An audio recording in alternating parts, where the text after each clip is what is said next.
પંચાયત પસંદગી મંડળ દ્વારા 7મી મેના રોજ લેવાનાર તલાટીની પરીક્ષા માટે હું આ વિડીયો બનાવી રહ્યો છું. પરીક્ષામાં જતાં પહેલાં ઉમેદવારે હવે કઈ કઈ તૈયારી કરી લેવી જોઈએ એના માટેનો આ વિડીયો છે.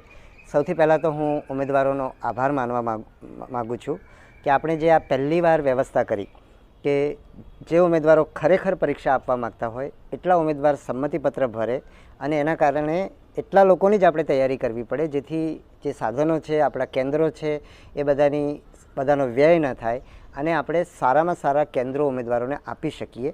એટલે આખી વ્યવસ્થા સારી રીતે કરી શકીએ. નાની વ્યવસ્થા કરવાની હોય તો સારી રીતે કરી શકીએ. કેન્દ્રો સારા છે એ પસંદ કરી શકીએ એ રીતે. અને જે આપણે આટલી મોટી વ્યવસ્થા કરીએ અને ઉમેદવારો આવે નહીં અને જે સાધનો આપણા બગડતા હતા એ ન બગડે એ હેતુથી રાજ્યની પરીક્ષામાં પ્રથમવાર આ વ્યવસ્થા કરી, જેમાં જે ઉમેદવારોએ ખરેખર પરીક્ષા આપવા ઈચ્છા ધરાવતા હતા એટલા જ ઉમેદવારોએ ફોર્મ ભર્યું છે એવી મારી માન્યતા છે. અને ઉમેદવારોએ આજે ડાપણ ભર્યું પરિપક્વ વર્તન કર્યું છે એ માટે હું ઉમેદવારોનો ખૂબ ખૂબ આભાર માનું છું. હવે આપણે પરીક્ષા તરફ આવીએ તો કોલ લેટર ઇસ્યુ થઈ ગયા છે. કેટલાક ઉમેદવારો અંતર વિશે, પરીક્ષા કેન્દ્ર બહુ દૂર આવ્યું છે એ વિશે ફરિયાદ કરતા હોય છે. તો ઉમેદવારોના મનમાં એમ પણ થાય કે તમે તો મોટા સાહેબ છો, તમે તો ગાડીઓમાં ફરતા હો, તમને અમારી મુશ્કેલી ના સમજાય, આ પ્રકારનું પણ એમના મનમાં આવે. અને આ તો ખાસ હું એટલા માટે પણ આ વાત કરી રહ્યો છું કે જેથી કરીને ઉમેદવારો આ જે મનમાં જે ચાલી રહ્યું છે એનાથી ફ્રી થાય અને પરીક્ષા તરફ એમનું ધ્યાન આપી શકે.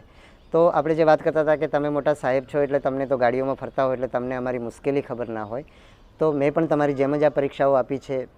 અગાઉ જ્યારે જુનિયર ક્લાર્કનો આ અંગેનો વિડીયો બનાવ્યો ત્યારે મેં કેવા સંઘર્ષ કર્યા છે, કેવી ટ્રેનમાં ઊભા રહીને મેં મુસાફરી કરી છે એની વાત કરી છે. આજે પણ હું ને મારો પરિવાર ઘણીવાર બસની અંદર મુસાફરી કરતો હોય છે. એટલે હું મારા એ દિવસો પણ ભૂલ્યો નથી અને આજે પણ હું સામાન્ય માણસની જેમ જીવવાનો સતત પ્રયત્નમાં હોઉં છું. એટલે પણ તમારી મુશ્કેલી સમજી શકું છું, તમારી સાથે જોડાયેલો પણ રહું છું. સામાન્ય માણસો સાથે જોડાયેલો રહું છું એટલે પણ તમારી મુશ્કેલી સમજી શકું છું.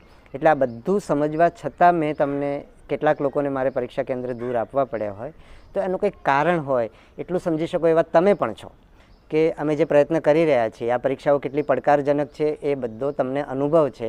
અને ભૂતકાળમાં પરીક્ષાઓ કેન્સલ થયાની ઘટનાઓ પણ બની છે એટલે એની ચિંતા તમને પણ હોય, અમને પણ છે. અમે અમારા શ્રેષ્ઠ પ્રયત્નો એ સંદર્ભમાં કરી રહ્યા છીએ અને એ સંદર્ભમાં તમારે કોઈએ દૂર જવું પડ્યું હોય તો તમારે આ મુશ્કેલી છેવટે પરીક્ષા સરસ રીતે પાર થઈ જાય એ હેતુથી આ કરવામાં આવી રહ્યું છે એવું ધ્યાનમાં રાખીને મુશ્કેલી તમે સહન કરશો તો તમે આ બધામાંથી અને આ પીડામાંથી દૂર થઈ જશો તો તમે પરીક્ષામાં સારામાં સારું પરફોર્મ કરી શકશો, સારી રીતે પરીક્ષા આપી શકશો.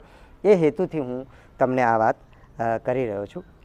અને હવે નેક્સ્ટ મુદ્દા પર જઈએ તો કોલ લેટરની સૂચનાઓ. કોલ લેટરની સૂચનાઓ વ્યવસ્થિત રીતે વાંચી લેજો. કોલ લેટર સમયસર ડાઉનલોડ કરી લેવો, સાચવી રાખવો અને પરીક્ષા કેન્દ્રમાં સાથે લઈ જવો ત્યાં સુધીની કાળજી લઈ લેજો. કોલ લેટરની સૂચનાઓ વાંચીને સમજી લેજો જેથી કરીને તમને કોઈ પ્રશ્ન હોય તો અમારી હેલ્પલાઇનને તમે પૂછી શકો. અને કોલ લેટરની સૂચનાઓ વાંચીને એક વસ્તુ તૈયાર કરી દેવાનું. તમારે શું લઈ જવાનું છે, કયા પ્રકારની માનસિક તૈયારી છે, ત્યાં પરીક્ષા ખંડમાં શું વ્યવસ્થા હશે, બધું તમે કોલ લેટરની સૂચનાઓ વાંચશો તો તમને ખબર પડશે. અને ઘણી બધી વાત હું આજના આ વિડીયોમાં પણ કરવા જઈ રહ્યો છું. હવે પછીનો બીજો સૌથી મહત્ત્વનો મુદ્દો છે સમયસર પહોંચવાનું. તો સમયસર પહોંચવાનું એટલા માટે જેથી કરીને તમને છેલ્લી ઘડીએ ટેન્શન ના થાય. તમે દોડતા હાંફતા પરીક્ષા કેન્દ્રમાં જશો તો એની અસર તમારા પરીક્ષાના પરફોર્મન્સ ઉપર પડશે. એટલે તમે સમયસર શાંતિથી પરીક્ષા કેન્દ્ર પર પહોંચી જશો. ટ્રાફિકની મુશ્કેલીઓ હોય જ છે. અત્યારે પાછો લગનગાળો પણ હશે એટલે ટ્રાફિકની મુશ્કેલી ગમે ત્યાં પડી શકે. એના માટે ડિસ્કાઉન્ટ રાખીને વધારે સમય આપીને એડવાન્સમાં પહોંચી જજો. તમારે તમારી સાથે તમારું ઓળખ કાર્ડ એટલે કે ચૂંટણી કાર્ડ, આધાર કાર્ડ, પાન કાર્ડ અને ડ્રાઇવિંગ લાઇસન્સ, આ 4 પૈકીનો એક પુરાવો તમારે ત્યાં લઈને જવાનો છે. એટલે પુરાવો તમારી સાથે હોવું જોઈએ. પરીક્ષા ખંડમાં એટલે કે પરીક્ષા કેન્દ્રમાં તમને આ ઓળખ કાર્ડ, તમારી પેન, સાદી કાંડા ઘડિયાળ અને કોલ લેટર, આ 4 જ વસ્તુ તમારે લઈ જવાની છે. 4 પૈકીની 3 વસ્તુ તમારી પાસે હોવી ફરજિયાત છે: ઓળખ કાર્ડ, પેન અને કોલ લેટર. જે ઘડિયાળની વાત છે તો કાંડા ઘડિયાળ લઈ જવાની છૂટ આપવા માટે અમે ગઈ વખતે પણ તમામને સૂચના આપી હતી છતાં પણ કોઈક જગ્યાએ સૂચનાઓ ન પહોંચ્યાનો તમારા તરફથી ફીડબેક મળ્યા છે. એટલે આ વખતે આજે અમે જે કલેક્ટરશ્રીની અધ્યક્ષતામાં જે પરીક્ષા સમિતિ આ પરીક્ષા લઈ રહી છે એ પરીક્ષા સમિતિ સાથેની આજે વિડીયો કોન્ફરન્સ હતી. એમાં પણ અમે આ વિશેષ બધાનું ધ્યાન દોર્યું છે. બીજું આ વખતે અમે એક વસ્તુ એ પણ ઉમેરી છે કે આપણો જે કોલ લેટર છે એની અંદર પણ લખ્યું છે, જેથી કરીને તમને કોઈ પરીક્ષા કેન્દ્રમાં એ પ્રવેશ કાંડા ઘડિયાળ ન લઈ જવા દે. કોઈ જગ્યાએ કોઈ કારણસર સૂચના ના પહોંચી હોય, જેને સૂચના આપી હોય એ અધિકારી ક્યાંક બીજે બંદોબસ્તમાં જતા રહ્યા હોય અને કોઈ બીજું આવી ગયું હોય તો તમે તમારો કોલ લેટર બતાવી શકશો. એટલે કોલ લેટરમાં કઈ જગ્યાએ એ દર્શાવેલું છે એ તમે અંડરલાઇન કરીને રાખી શકો છો. તો પરીક્ષા ખંડની અંદર તમે આ પેલી 3 અને ચોથું કોલ લેટર આટલી જ વસ્તુ લઈ જઈ શકશો. પરીક્ષા ખંડમાં પાણીની બોટલની છૂટ નથી અને પાણી પીવડાવવાની તમારા પાણીની વ્યવસ્થા અમે ત્યાં કરેલી છે.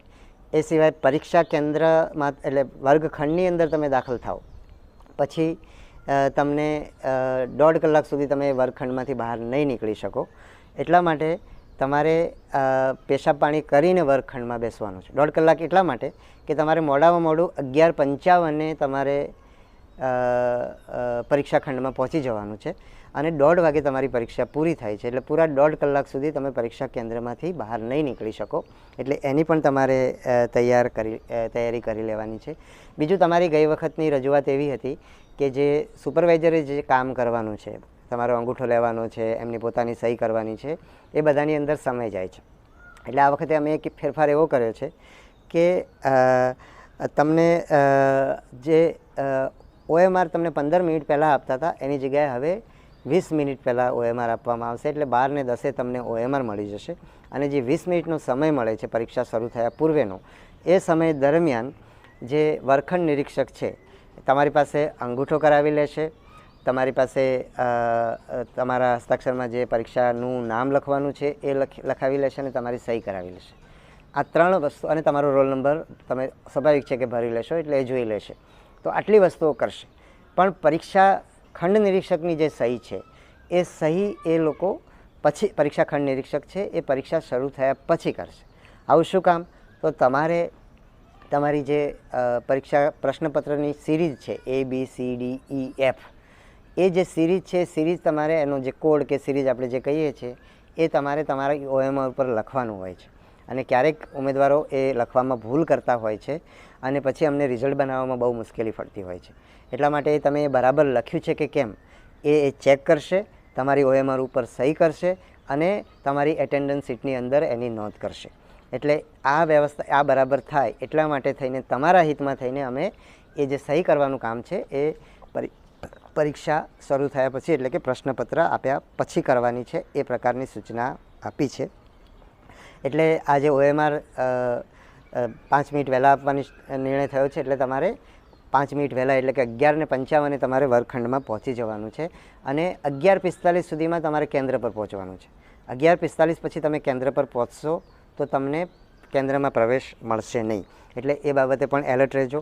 બીજું, એક રજૂઆત ઉમેદવારની એવી હતી કે 5 મિનિટ પહેલાં પ્રશ્નપત્ર ઉમેદવારને આપવું જોઈએ. તો અમે એમાં ફેરફાર કર્યો નથી, કારણ કે પરીક્ષા પહેલાં એવું કરવામાં આવતું કે 15 મિનિટ પહેલાં તમને OMR અને પ્રશ્નપત્ર બંને આપી દેવામાં આવે. વર્ગખંડ નિરીક્ષક દ્વારા એવું કહેવામાં આવે કે કોઈએ પ્રશ્નપત્ર ખોલવાનું નથી, અમે જ્યારે ઘંટ વાગે અથવા તો સમય શરૂ થાય ત્યારે જ ખોલવાનું છે. પણ કેટલાક ઓવર સ્માર્ટ વિદ્યાર્થીઓ હોય એ પછી એનો ગેરલાભ લેતા હતા. એટલે એને સીધી 15 મિનિટ વધારે મળી જાય.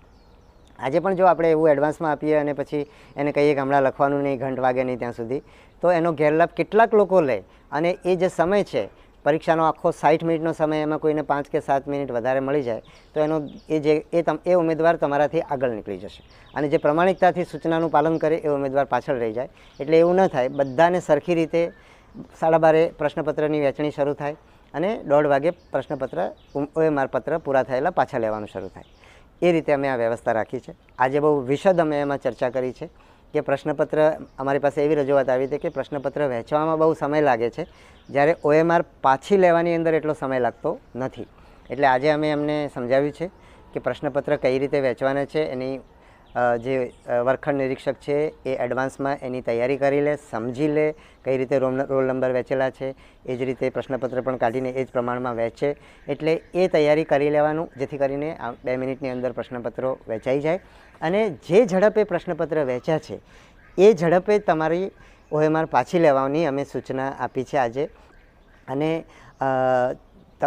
ઘંટ વાગ્યો એટલે બધાને બંધ કરી દેવાનું નથી કે ભાઈ હવે લખવાનું બધા બંધ કરી દો, નહીં. જ્યાં સુધી સુપરવાઇઝર તમારી પાસે OMR લેવા આવે છે ત્યાં સુધી તમે એમાં લખી શકો છો, એવી પણ સ્પષ્ટ સૂચના અમે SOPમાં આપી છે. એટલે આ બાબતે હવે ઉમેદવારની મનની અંદર કોઈ ગેરસમજ ન રહે. સાથે સાથે હું ઉમેદવારને એ પણ કહીશ કે તમારું બધાને સરખો સમય મળે છે. તમારી પાસે જો પ્રશ્નપત્ર જો તમને કોઈ પ્રશ્નો રહી જાય છે અને આપણે કહીએ છીએ કે પ્રશ્નપત્રની અંદર મતલબ પરીક્ષા ખંડની અંદર ઉમેદવારને ચોરી કરાવવાનો, ગરબડ કરવાનો સમય ના મળે, એટલા માટે થઈને આપણે પ્રશ્નપત્ર લાંબુ આપીએ છીએ. તો બની શકે કે પ્રશ્નપત્રમાંથી કેટલાક પ્રશ્નો તમારા રહી જાય અને બધા પ્રશ્નો તમને આવડતા પણ નથી હોતા અને ના આવડતા પ્રશ્નોના તમે ખોટા જવાબ પણ કરતા હો છો. પણ તમે બધા પ્રશ્નોનો જવાબ આપવા ના આપવા એ તમારો નિર્ણય છે. પણ જો તમે બધા પ્રશ્નોના જવાબ આપવા માગતા પણ હો અને છતાં એમાંથી આ સમયના અભાવે તમારા રહી જાય, તો એવું બધાને થાય છે. બધાને સરખો સમય મળે છે. એટલે જે હોશિયાર હશે, જેણે બધું તૈયાર કરેલું હશે, એ કદાચ વધારે પ્રશ્નો કરી શકશે. જેની તૈયારી ઓછી હશે એ કદાચ ઓછા પ્રશ્નો કરી શકશે. પણ તક તમને સરખી મળે છે. એ બાબતમાં મનની અંદર કોઈ પણ પ્રકારની સંવાદો ચાલતા હોય તો એનાથી મુક્ત થઈ જશો, જેથી કરીને તમારી ફરિયાદો દૂર થશે, તો તમે પરીક્ષા સારી રીતે આપી શકશો. એ જ રીતે બીજા, કારણ કે મેં કેટલાક પોઈન્ટ નોંધી રાખ્યા છે જેથી કરીને કોઈ વસ્તુ મારે તમને કહેવાની ના રહી જાય. એક તો પરીક્ષા ખંડમાં ચોરી કરવાનો પ્રયત્ન નહીં કરતા. તમે ચોરી કરવામાં ક્યાંક તમે પકડાઈ જ જશો એની ગેરંટી છે. આ વખતે અમે વર્ગખંડ નિરીક્ષકને વધારે સારી ટ્રેનિંગ આપી રહ્યા છીએ. એટલે તમે કંઈ પણ ગરબડ કરશો તો તમે પકડાઈ જ જશો, અને પકડાઈ જશો તો તમને આ તક ફરીવાર મળવાની નથી. અને ભવિષ્યની પરીક્ષાઓની અંદર પણ તમે ગેરલાયક થશો. અને હવે તો આ કડકમાં કડક કાયદો છે, એટલે કોઈ પણ ગેરરીતિમાં તમને મોટું નુકસાન થશે. એટલે કોઈ ગેરરીતિ તમે કરતા નહીં. આખી વ્યવસ્થા બહુ જ કડકાઈથી, આખું જિલ્લા વહીવટીતંત્ર બહુ જ કડકાઈથી અને સખ્તાઈથી કામ કરવા માટે તૈયાર થયેલું છે ને ગઈ વખતે પણ એ વસ્તુ કરી છે. બીજું, જે પ્રશ્નપત્રનું પેકેટ છે એ તમારી હાજરીમાં ખોલવામાં આવશે, તમને બતાવીને ખોલવામાં આવશે કે આ સીલબંધ છે, અને તમારી 2 ઉમેદવારની સહી લેવામાં આવશે. એની સાથે સાથે આપણે એક નવી વ્યવસ્થા લોકરક્ષકની પરીક્ષાથી આપણે શરૂ કરી છે, જે આ વખતે 3જી વાર રાજ્યની અંદર થશે. એ એવી છે કે જ્યારે તમે OMR લખવાનું પૂરું કરો છો, તમારી OMR લેવાઈ જાય છે, એ પછી OMRનું પેકિંગ પણ તમારી હાજરીમાં કરવાનું છે. એટલે તમારી પરીક્ષા પૂરી થઈ જશે, OMR લેવાઈ જશે, ત્યારે તમારે વર્ગખંડની અંદર બેસી રહેવાનું છે. એનું પેકિંગ થઈ જાય અને પેકિંગ તમારી હાજરીમાં કર્યું છે એવું સહી થઈ જાય તમારી 2 ઉમેદવારની, એ પછી વર્ગખંડ નિરીક્ષક કહે એ પછી જ તમારે વર્ગખંડ છોડવાનો છે. આવું આપણે એટલા માટે કરીએ છીએ કે ભૂતકાળની કેટલીક પરીક્ષાઓમાં એવી ગેરરીતિ OMR બદલાઈ જવાની થઈ હતી, એવી ના થાય એટલા માટે અમે આ વસ્તુ દાખલ કરેલી છે. તમારે તમારો રોલ નંબર કાળજીથી લખવાનો છે. કોલ લેટરમાં તમારો રોલ નંબર છે. તમારો રોલ નંબર, તમારા પ્રશ્નપત્રનો નંબર અને તમારો OMRનો નંબર સરખો હશે. એટલે તમારો રોલ નંબર તમારે પ્રશ્નપત્ર OMRની અંદર તમારે એ લખવાનો છે. અને એના વર્તુળો પણ તમારે ઘાટા કરવાના છે. જે લોકો પહેલી વાર પરીક્ષા આપી રહ્યા છે એ લોકો વર્તુળ ઘાટા કઈ રીતે કરવા એની એક પ્રેક્ટિસ કરી લે, તો એનું પણ ધ્યાન આપો. બીજું, તમારી હાથમાં પ્રશ્નપત્રને OMR આવે છે ત્યારે એ ફાટેલું નથી, એની અંદર કંઈ છાપકામની ભૂલ નથી, કોઈ પાનું ખૂટતું નથી, એ તરત જ તમારે ચેક કરી લેવાનું. અને જો એની અંદર કંઈ ખામી જણાય તો તમારે તરત જ વર્ગખંડ નિરીક્ષકનું ધ્યાન દોરવાનું, જેથી કરીને એ રિઝર્વ OMRની અંદરથી તમને આપી દેશે. તમારા પ્રશ્નપત્રની અંદર ધારો કે કોઈ ખામી છે તો નવું પ્રશ્નપત્ર રિઝર્વમાંથી આવશે, એમાં 2-5 મિનિટનો સમય લાગી શકે. પણ તમારું એક્ઝિસ્ટિંગ પ્રશ્નપત્રમાં બધા જ પ્રશ્નો ખોટા હશે અથવા તો છપાયું નહીં હોય એવું નહીં થાય. એટલે તમારે તમારું પ્રશ્નપત્ર વાંચવાનું ચાલુ રાખવાનું. અને એ જ રીતે OMR પણ તમારી પાસે નવી આવી જાય એટલે તમે એની અંદર ભરી શકશો. પછી તમારે તમારા OMRની અંદર 5 વિકલ્પો છે, ABCDE. ABCD જે છે એ તમારા A અથવા B અથવા C અથવા D તમારો જવાબ હશે. અને જો તમે જવાબ ન આપવા માગતા હો તો તમારે E વિકલ્પ ભરવાનો છે. તમે જો કોઈ પ્રશ્નનો જવાબ ખાલી રાખશો તો એના નેગેટિવ માર્કિંગ થશે. 1થી વધારે જવાબ આપશો તો નેગેટિવ થશે. પણ જો તમે જવાબ ન આપવા માગતા હો અને તમે E વિકલ્પ ભરશો તો તમારો જે નેગેટિવ માર્કિંગ થતું નથી. ખોટા જવાબ માટેનું નેગેટિવ માર્કિંગ છે એ તમે જાણો જ છો, તમારા સૂચનાઓની અંદર પણ એ લખેલું છે. તમારે કાળી, જે ખાસ કરીને પહેલી વાર પરીક્ષા આપી રહ્યા છે એના માટે હું ખાસ કહી રહ્યો છું કે કાળી અથવા વાદળી બોલ પોઈન્ટ પેનથી તમારે જે OMR છે એ ઘાટી કરવાની છે. તમારું કોલ લેટરનું અડધિયું અને OMR બંને તમારે લઈ લેવાના છે, એટલે કોલ લેટરનું અડધિયું તમારું પરીક્ષા દરમિયાન લઈ લેશે અને OMR તમે પરીક્ષા પૂરી કરો ત્યારે તમારે આપીને જવાનું છે, એટલે આ બંને વસ્તુ તમારે આપી દેવાની છે. તમારા વર્ગખંડ નિરીક્ષકે તમે જે રોલ નંબર ભર્યો છે બરાબર છે, તમે તમારી સહી થઈ ગઈ છે, તમારા અંગૂઠાનું નિશાન થઈ ગયું છે, તમારા હસ્તાક્ષરમાં તમે પરીક્ષાનું નામ લખી દીધું છે, એ બધું ચેક કરીને વર્ગખંડ નિરીક્ષકે એમની સહી કરવાની છે, એટલે એ સહી કરાવી દેવાનું પણ તમારે ભૂલવાનું નથી. આ પ્રશ્નપત્રની અંદર રફકામની માટે તમને રફકામ માટેથી કોઈ અલગ પાના મળશે નહીં, પણ પ્રશ્નપત્રની અંદર જ તમે તમારું રફકામ કરી શકો છો. પાછળ એક્સ્ટ્રા પાનું પણ હોઈ શકે છે, એટલે એનો પણ તમે ઉપયોગ કરી શકો છો. હવે કેટલીક માનસિક બાબતો ઉપર વાત કરું. હું આ વાત ઘણી વાર કરતો હોઉં છું, પણ આ બધી બાબતો એવી છે કે જે સમય જતાં ભૂલાઈ જતી હોય છે. તો એની અંદર એક તો પરીક્ષા ખંડની અંદર તમારે બહુ જ માનસિક રીતે સજ્જ રહેવાનું છે. ખૂબ જ આત્મવિશ્વાસપૂર્વક તમારે પેપર આપવાનું છે. પરીક્ષા ખંડની અંદર કોઈ પણ પરિસ્થિતિ ઊભી થાય એ પરિસ્થિતિમાં તમે એનાથી વિચલિત નહીં થાવ. તમારું ધ્યાન તો પેલું અર્જુનને પક્ષીની આંખ દેખાતી હતી એમ તમારું ધ્યાન તમારી પરીક્ષામાં તમે સફળ થઈ અને તલાટી બનો છો એના ઉપર જ હોવું જોઈએ. વચ્ચે કંઈ પણ થાય એનાથી તમારે જરા પણ ડાયવર્ટ થવાનું નથી. તમારે પાછું તમે ડાયવર્ટ થઈ જાવ તો તમારે જલ્દીથી યાદ કરીને પાછું ત્યાં પહોંચી જવાનું છે. ખૂબ બધા કૃતજ્ઞતાના ભાવમાં રહેવાનું છે. તમને જે મા બાપે જન્મ આપ્યો, તમારા માટે આટલી બધી વ્યવસ્થા કરીને તમને ભણાવ્યા, જે શિક્ષકોએ તમને ભણાવ્યા, જે સાથીઓએ તમને મદદ કરી, જે પરીક્ષા બોર્ડ જે છે તમારા માટે આટલા પ્રયત્ન કરી રહ્યો છે, અને વિશેષ કરીને જિલ્લા વહીવટીતંત્ર જે પ્રયત્ન કરી રહ્યું છે. બોર્ડ તરીકે તો અમારું કામ જ તમારી પરીક્ષા લેવાનું છે, પણ જિલ્લા વહીવટીતંત્રનું કામ તો ઘણું બધું છે.